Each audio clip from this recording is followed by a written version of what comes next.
Radioactive.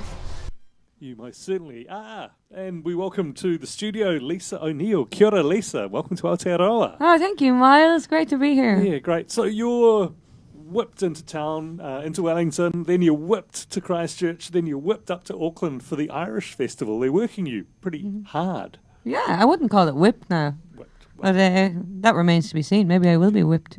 Maybe. Well, working hard, yeah, I know. It's busy time here, but it's great. Yeah, which, your songs, some of them are about oppression. We've already had a wee discussion, and there's going to be an attempted murder. And folk music, it's not necessarily about happy stuff, is it? It's about all stuff, human stuff, Life. And some of it is happy, of course, but it's not all happy. Yeah. It's all interesting, though. It is, yeah, because it's also a very rich tapestry of music that you've been born into as such. I guess we all are. Are you talking about my history of music? About where you were born and your history of music, and I guess it's so. a rich tapestry. Yeah, I mean, you probably weren't born in. Am I going to say County Cavan? Cavan. Yeah, pretty County close. Cavan. Pretty close. I got the pronunciation close-ish. Yep. Yeah, you weren't born in County Cavan and sort of expected to come out, I don't know, playing heavy metal or something. I don't know if they expected me to come out playing anything. My father's a drummer, though. Okay. So maybe they expected me to come out playing some rhythm. But, I don't know if they expected anything, even if they expected me to be female, Yeah. Okay. Yep. But once you arrived, on this planet, there was a likelihood that you'd be that the osmosis of folk music would get into you, or is that just a stereotype that I'm sort of placing upon the Irish? No, I mean, look, we are known to be very musical. Yeah. And music is a very social thing amongst Irish communities. I think everyone can sing a little bit. Everyone's musical. Even the religious people. I mean, we all grew up going to mass and hymns. I mean, that's a beginning, even musically. Yeah. But then the dancing and the traditional Irish music it's a fantastic. It has a pulse to it that I don't think you can liken to anything else. No, definitely not. So maybe we should hear a song. So what's the first piece we're going to hear? I'm going to sing you a song called Blackbird. Mm-hmm. And does it need an introduction of some kind? Does it need a story, or is it just going to happen? I haven't really kind of come up with exactly where I'm coming at with. I mean, I know where I wonder often, do the birds hear us sing? Because we hear them, and if they do, are they picking up on our emotions? I guess that's my question in this song. So take it away, Lisa.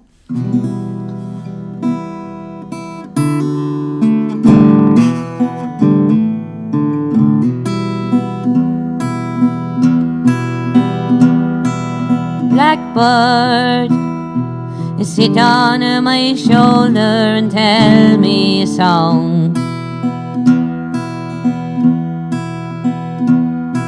When I cry, do you hear in color or black and white bird? The morning is new, but the feeling is old. Intervene, blackbird, and shorten the road. Blackbird, the way I imagined love was wrong. I've come to love 'em like I couldn't fathom, blackbird. Would I tap away at I fear and I long? Intervene, blackbird, and shorten the road.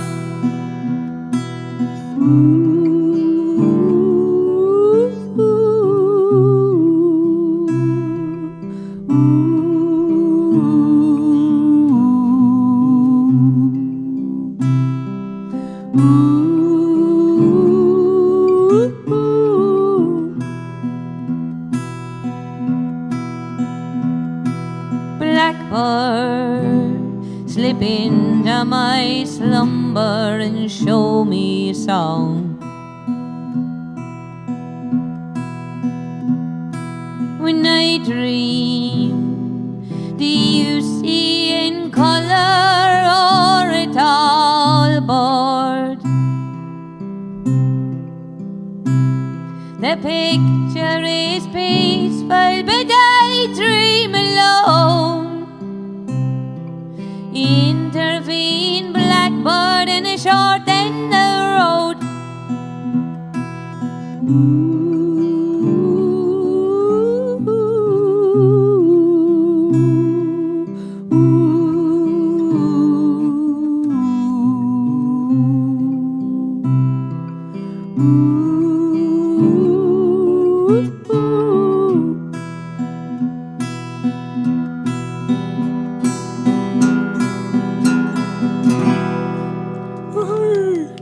Right, you're listening to Lisa O'Neill, and yes, this is a Radioactive live to air from the Orcon live room.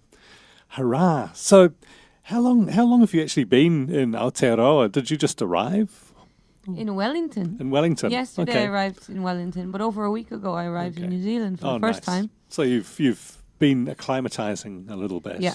Oh, it's wonderful. It's- It's a yeah. beautiful country. Well done. Yeah. No, it's not a bad place here. And a very strong Irish tradition as well. I was reading up about this. I yeah. believe there's 600,000 Irish diaspora here. Yeah, That's which fantastic. is a lot of people. Is that something that your music touches on?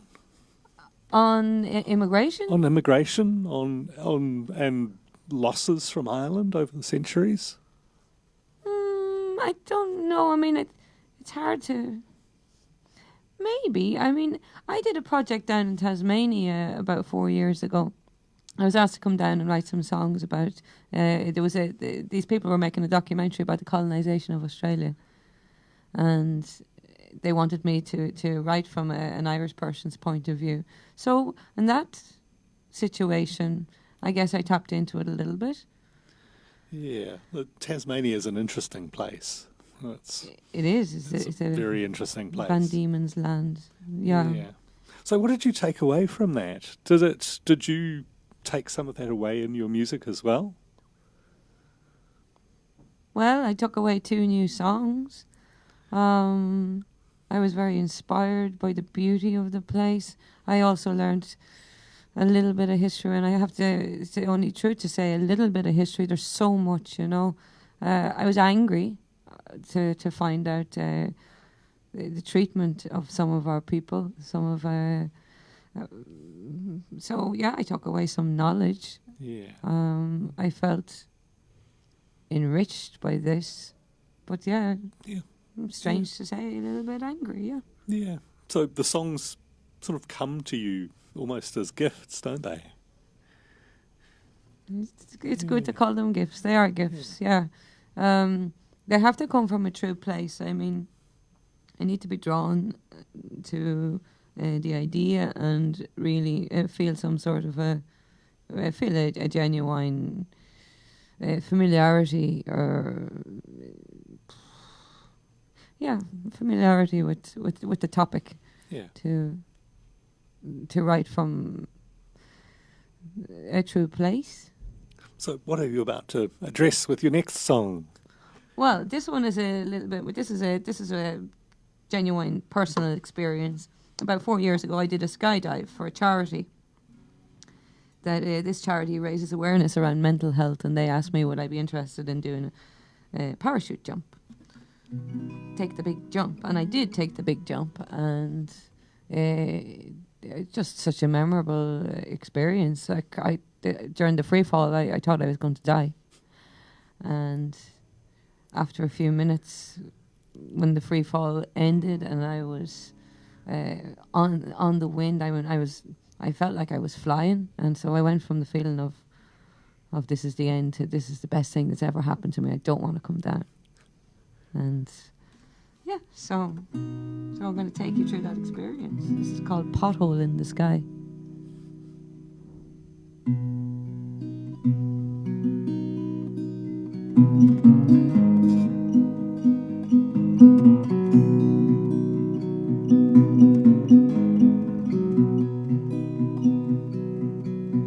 on my way to heaven.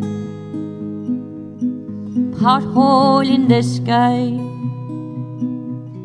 Spell your destination. He summoned me to try. I'm falling for the devil. There's boy in his lies and devilment level. I know too well to be shy.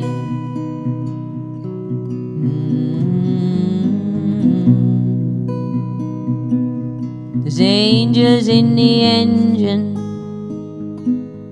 the factory of light, and wings are made of many wings to hold us in the sky. Meet me in the dark,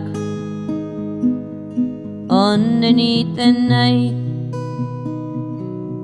where words cannot be seen, leave anyone in fright. And the boldest of my lessons was silent and white. The world lives for a moment, and every moment says good night. What I draw for you is yesterday. Here's what it looks like. I can only draw from what enters my eyes. Maybe our perception is why we cry. Maybe it's perception has us think we're scared to die. If the world lives for a moment, and every moment says goodbye, then I'm drawing for you yesterday.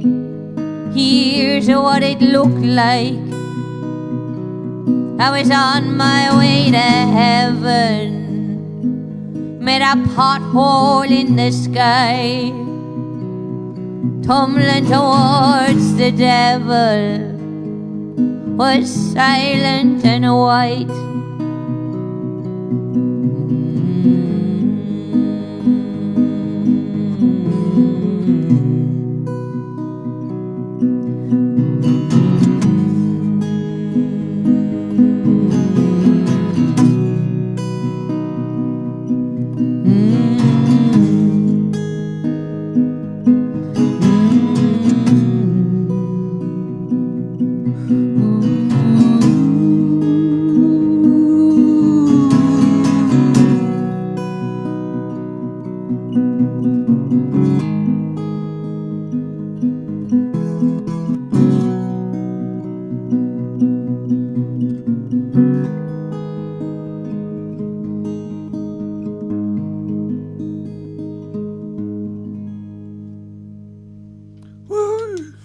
Right.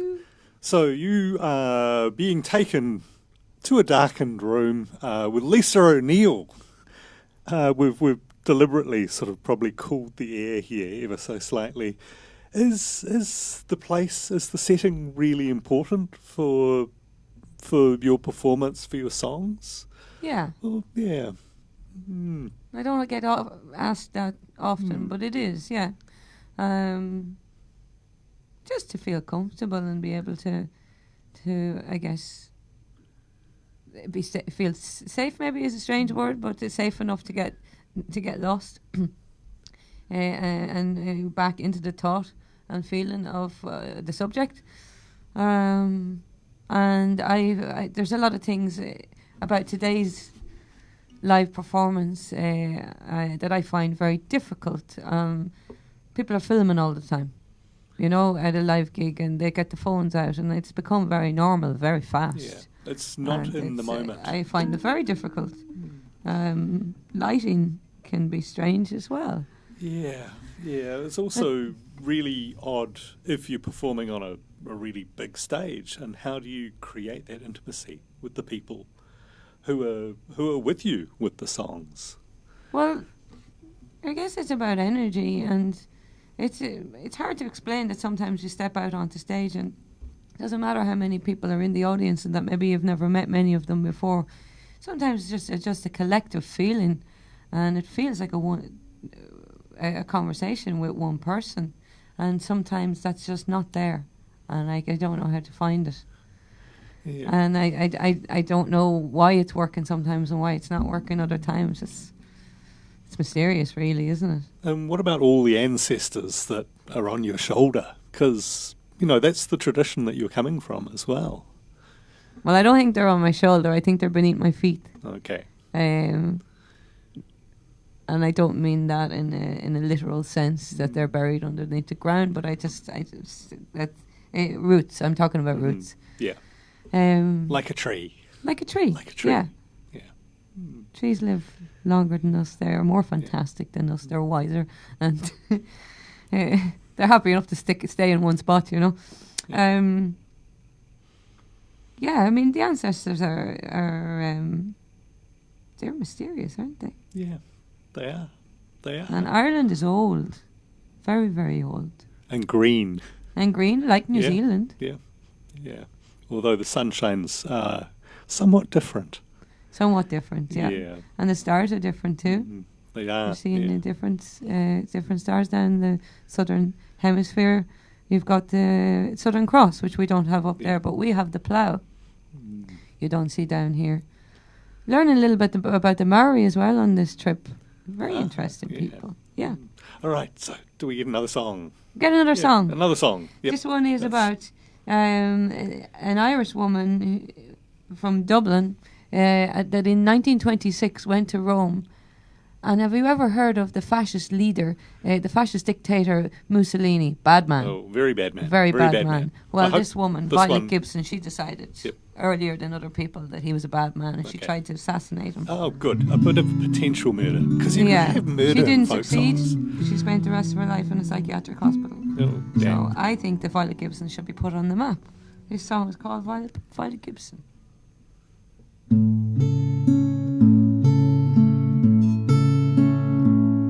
There are many ways to go mad.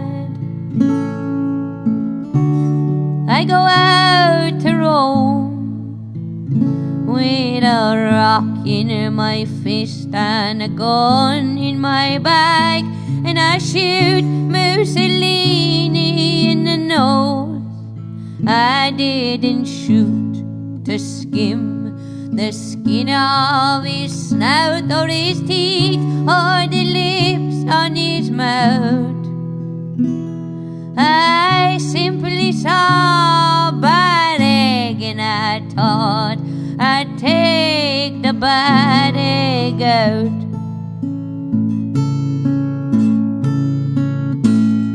I fired twice, I didn't fire right, and they dragged me through the town. And the fascist dictator carried on, and I went down. Down and down and then down more. The hurt me in and out. Half tapped, half mad and ignorant to rest. An old Irish hag, they call me all sorts. But I moved in silence for the love of truth, not of violence. And I'm mad and I know people don't really change, I suppose.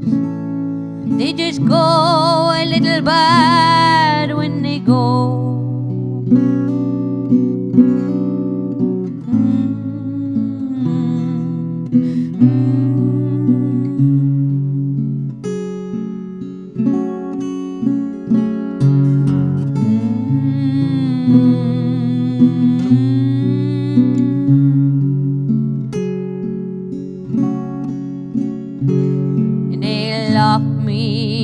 up in the Northampton house where I feed the Northampton boards. And I nurse the reasons why I think I'm a violet, I was never a rose. I've been 29 years here, I'm not ready to be here anymore. See me back on Marion Square where in spring the violets still grow. I moved in silence for the love of truth, not violence. And I'm mad and I know people don't really change, I suppose. They just go a little bad when they go. There are many ways to go mad. I go out to roam with a rock in my fist and a gun in my bag, and I shoot Mussolini in the nose. I didn't shoot to skim the skin of his snout or his teeth or the lips on his mouth. I simply saw a bad egg and I thought I'd take the bad egg out. Hurrah! Yes. They say history is written by the winners, but if you've got a song, you can tell the story. Well, sometimes people need to be reminded of history. Exactly. Sometimes history hasn't been written properly. No, exactly. And it's songs that are passed down that often do contain that version of history or that truth of history. Mm-hmm. Yeah. Yeah. Yeah. So that was something that you were aware of from a fairly early point? In terms Can of you rephrase that? well, just in terms of your music, you were aware of the fact that there was this history, and you had a voice that could tell this history. Oh, I know. I can't say that's true. More in recent years, I've when I started writing, I'm 36 now, but when I was singing and writing in my 20s, it was very personal, finding my way, and it's only in recent years that I'm tapping a little bit into history, and I still don't think that I've mastered it, but I'm very interested, you know. Yeah, there's a whole lot of narrative going on in there as well. That's yeah. Okay, so you are performing, Lisa O'Neill, performing tomorrow night at Meow with a chap called Mick Flannery. Yeah, he's an old friend of mine. I can't wait to see him down this part of the planet. Yeah. Oh, so you haven't sort of said, oh, okay, we're performing tomorrow yet, and okay, we're going to do a song together. Are you going to do a song? No, it doesn't even cross my mind. Who knows? Oh, there's a suggestion. Oh. Yeah. Yeah, it is a It's suggestion. a good suggestion. Miles. We'll see how he feels after his 1 million phenomenally hour flight. long flight. Yeah. Oh goodness! So he hasn't touched down yet. Just about. Oh, just I about. haven't seen him though. Okay. Oh well. Yeah. Good. All right. So we have been joined in the Orcon Library by Lisa O'Neill. She's here as part of the Irish Festival. In case you're listening on the internet, Tuning Fork up in Auckland on Saturday. No, Sunday. And Christchurch. Saturday. Mickey Finn's. Mickey Finn's. Yeah. Which is a great name for a bar. Mickey Finn's. It is. Yeah. All right. So, one more song. Well, I'm going to give you an old traditional song now because you've taken an interest. And I put on my new album. Mm-hmm. And the song is called The Galway Shawl. And this is an album that got 5 stars in The Guardian. The album did, I know. It's pretty good going. What a strange life. Yeah. Oh, I know. It's great to... Congratulations to me. Yeah. Right? No, good work. Thank you, Miles. All right. Okay. Thank you very much, Lisa O'Neill. Good to meet you. On Oranmore, in the county